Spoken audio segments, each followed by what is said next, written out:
اهلا وسهلا abi. Ha?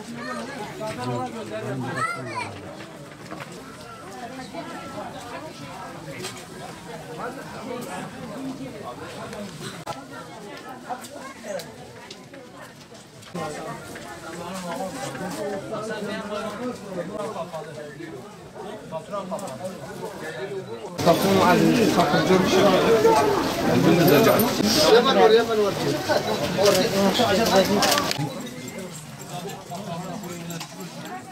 onu bile karış.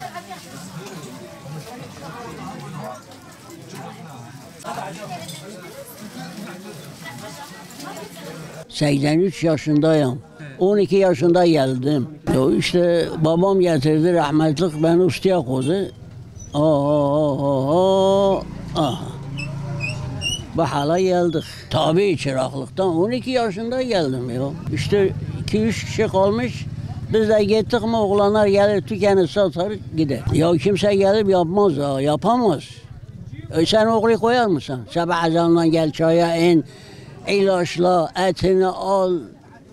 Ne bileyim 10 defa eliden geçiyor. Bir dere 10 defa bu dere eliden geçiyor. Bu dere 10 defa eliden geçiyor. Çok maşallah. O zaman 120 tükendi. Şimdi 3-4 tüken kaldı. Ha bir de benim yaşımda gidiyor. Yavaş yavaş gidiyor. 2 kişi var. 2 kişi var. 2 kişi.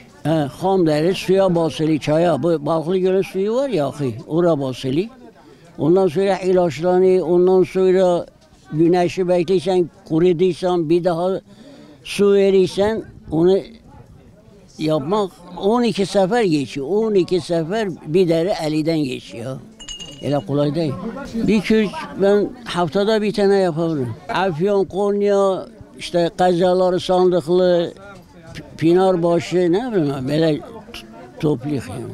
Yani yığıyla. Şimdi bak doğdu mu yığarlar. Bize haber ederler. Bende 50 tane var, o der 100 tane var, o der 500 tane var. Gidip toplarak yani. Şimdi biz severek yapıyoruz. Yani ben şimdi evde oturamam. Yani tükene gelmezsem rahat edemem. Hasta olurum.